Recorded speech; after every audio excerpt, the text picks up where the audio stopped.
दोस्तों आज की वीडियो काफी इंपॉर्टेंट रहने वाली है क्योंकि आज की इस वीडियो में हम बात करने वाले हैं कैबिनेट सेक्रेटरीट फील्ड असिस्टेंट की जॉब प्रोफाइल के बारे में। आपके काफी कमेंट्स आ रहे थे कि आप हमें फील्ड असिस्टेंट की जो जॉब होती है उसकी कंप्लीट प्रोफाइल के बारे में आप हमें बताइएगा।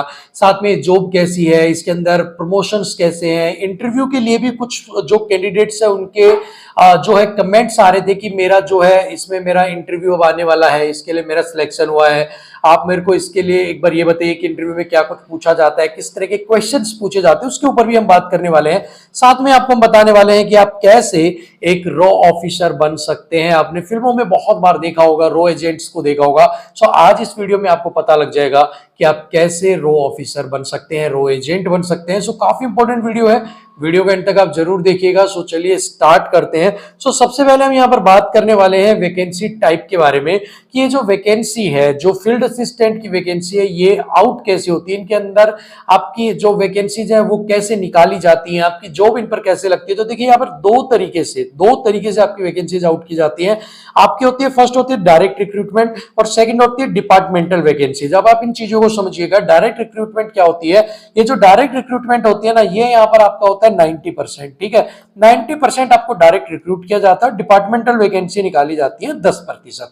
अब डायरेक्ट रिक्रूटमेंट में आपकी जो परफॉर्मेंस है किसी भी एग्जाम के अंदर देखकर उसके बेस के ऊपर आपको डायरेक्ट अपॉइंट किया जाता है, यानी कि आपको मेल डाला जाता है कि भाई हम आपके एग्जाम में परफॉर्मेंस को देखकर आपको हम सिलेक्ट कर रहे हैं फील्ड असिस्टेंट की कैबिनेट सेक्रेटरी के अंदर जॉब के लिए, और आपका इंटरव्यू कंडक्ट करवाया जाएगा। If you pass the interview then क्या होगा कि आपको जो फाइनल जो है आपका सिलेक्शन वहां पर ले लिया जाएगा। तो मेनली बहुत सारे बच्चों के जिनका एसएससी जीडी के अंदर परफॉर्मेंस बेस के ऊपर बहुत सारे बच्चों को इस तरह के मेल गए थे कि सर मेरा जीडी के अंदर ऐसा कुछ स्कोर था जिसके बेस के ऊपर मुझे मेल आया है। कुछ बच्चे भी करंटली जॉब भी कर रहे थे किसी जगह, फिर भी उनके पास मेल आया और उनको बोला गया कि आप आइए, आप जो है आप इंटरव्यू दीजिए और आपका सिलेक्शन होता है तो आपको भी फील्ड असिस्टेंट की जो जॉब है वो यहाँ पर दी जाएगी। सो ऐसे में डायरेक्ट रिक्रूटमेंट इसको आप बोलते हो, जिसके आपकी परफॉर्मेंस बेस पे आपको डायरेक्ट मेल भेजकर इंटरव्यू के लिए बुलाया जाता है। अब डिपार्टमेंटल वैकेंसी जो होती है ये निकाली जाती है कि आपकी कैबिनेट सेक्रेटरी की ऑफिशियल वेबसाइट के ऊपर आपकी जो वैकेंसी है उनको यहाँ पर आउट किया जाता है। तो ये 10% ही है और ये बहुत रेयर आपकी निकलती है। मतलब निकलती है ऐसी बात नहीं निकलती है, लेकिन बहुत रेयर निकलती है। आपकी कई सालों में अगर निकल गई, और निकल गई तो बहुत कम वैकेंसीज निकलती है, क्योंकि ये डायरेक्ट रिक्रूटमेंट के बेस पर ज्यादा काम करता है। डायरेक्ट आपकी भर्तियां जो है उनको यहाँ पर ज्यादा डायरेक्ट अपनी जो पोस्ट उनको यहाँ पर भर लेता है। सो यहाँ पर डायरेक्ट ज्यादा लेता है। डिपार्टमेंटल वैकेंसीज निकलती है लेकिन बहुत रेयरली आपकी बहुत लंबे पीरियड में और बहुत कम कम अमाउंट के अंदर आपकी जो वैकेंसीज है वो यहाँ पर आउट की जाती है। इसके बाद अगर हम बात कर लेते हैं मोड ऑफ सिलेक्शन के ऊपर कि आपका सिलेक्शन कैसे करवाया जाता है, तो देखिए अगर आपकी डिपार्टमेंटल वैकेंसीज को अगर आउट किया जाता है तो उसके अंदर आपका एंट्रेंस एग्जाम प्लस आपका इंटरव्यू लिया जाता है। लेकिन अगर आपकी डायरेक्ट अगर रिक्रूटमेंट करवाई जाती है तो डायरेक्ट रिक्रूटमेंट के अंदर ओनली इंटरव्यू आपका जो है वो यहाँ पर करवाया जाता है। यानी कि अगर आपकी डायरेक्ट रिक्रूटमेंट होगी तो देन इंटरव्यू आपका ओनली लिया जाएगा, बट अगर आपका एंट्रेंस एग्जाम और प्लस इंटरव्यू आपका लिया जाएगा। अगर डिपार्टमेंटल वैकेंसीज निकल रही हैं, उसके फॉर्म आप फिल कर रहे हो तो उसमें पहले आपको पास करना होगा आपका एग्जाम और उसके बाद आपको इंटरव्यू यहाँ पर पास करना होगा, उसके बाद आपकी जॉब लग जाएगी। बट मोस्टली केसों में जैसे कि मैंने आपको बताया 90% केसों के अंदर डायरेक्ट आपकी रिक्रूटमेंट की जाती है, तो इन केस के अंदर आपका डायरेक्ट इंटरव्यू यहाँ पर कंडक्ट करवाया जाता है। इसके बाद अगर हम बात कर लेते हैं वर्किंग प्रोफाइल के बारे में कि जो आपका फील्ड असिस्टेंट है इनकी वर्किंग प्रोफाइल क्या है, या फिर आप बोल सकते हो इनकी जॉब क्या है, इनका काम क्या होता है, तो उसके बारे में भी एक बार बात करते हैं।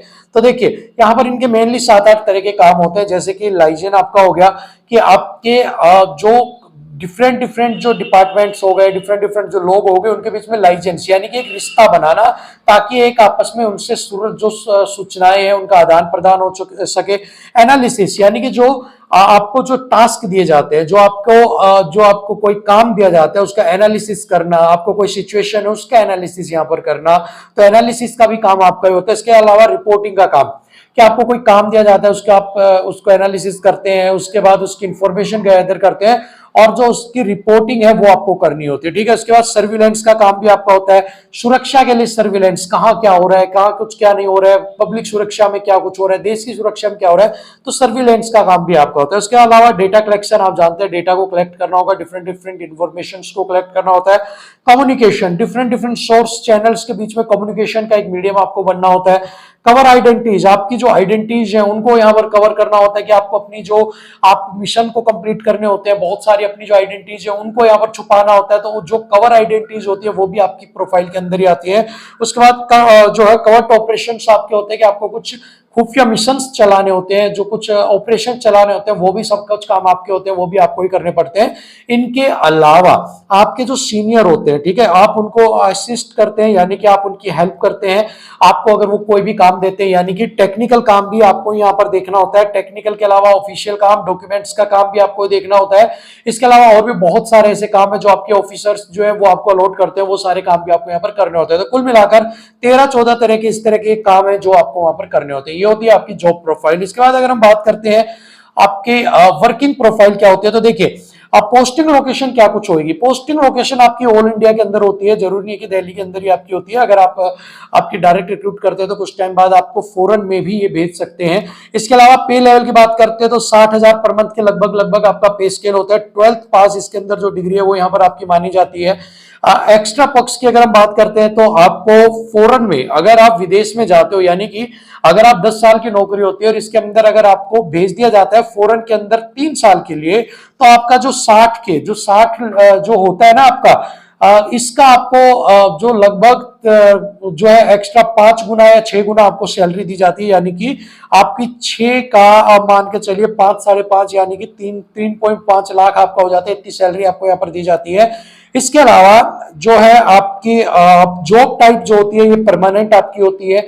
आपकी इसके बाद प्रमोशंस होती रहती है और आप वहां पर जॉब करते रहते हैं, ठीक है। तो ये मेनली आपकी वर्किंग थी कि आपको ऑल इंडिया के अंदर कहीं भी डाल सकते हैं, जैसे कि दिल्ली में डाल दिया, लेकिन कुछ टाइम बाद कहीं और भी भेज सकते हैं, ठीक है। फॉरेन में भी आपको 10 साल की जॉब है, 3 साल के लिए आई थिंक आपको फॉरेन में के भी अंदर भी भेजा जाता है, जहां पर जाने के बाद आपकी सैलरी को भी काफी हाइक यहाँ पर आपको मिलता है, ठीक है। चलिए इसके बाद प्रमोशन की बात करते हैं तो यहाँ पे field officer, deputy field officer, senior officer, इस तरह से आपका जो प्रमोशन है वो यहाँ पर होता रहेगा, ठीक है। मोड ऑफ सिलेक्शन यहाँ पर ये मैंने आपको आगे पूरा कंप्लीट डिटेल में स्टार्टिंग में ही बता दिया है। इसके बाद लैंग्वेज ऑफ इंटरव्यू की अगर हम यहाँ पर बात करते हैं कि लैंग्वेज ऑफ इंटरव्यू क्या कुछ रहता है, तो देखिए इंग्लिश के अंदर आपका लैंग्वेज रहती है इंटरव्यू की, but if you are not comfortable then you can use your regional language. तो ऐसा कोई हार्ड एंड फास्ट रूल नहीं है कि आपको इंग्लिश के अंदर ही आपका जो इंटरव्यू है उसको यहाँ पर कंडक्ट आपको करना है, ठीक है। अगर आप कंफर्टेबल नहीं है, आप इंग्लिश में अगर आप बोलने में थोड़ा सा अगर इजी फील नहीं कर रहे हैं, तो आपकी जो रीजनल लैंग्वेज है उसके अंदर भी आप अपने जवाब दे सकते हैं, लेकिन शब्दों का चयन आपको सोच समझकर वहां पर करना पड़ेगा, ठीक है। चलिए इसके बाद अगर बात करते हैं बेसिक क्वेश्चन, किस तरह के क्वेश्चन पूछे जाते हैं, तो बेसिक क्वेश्चन पे आपका name, city, state, education, hobbies, currently आप क्या कर रहे हैं, आपकी स्ट्रेंथ क्या है, वीकनेस क्या है, ये आपसे बेसिक क्वेश्चंस पूछे जाते हैं। करंट नॉलेज के अंदर स्टेट, नेशनल और इंटरनेशनल, इस तरह के जो इश्यूज है इनके बारे में आपसे कुछ पूछा जाता है, ठीक है। बेसिकली यही आपसे इंटरव्यू में पूछा जाता है।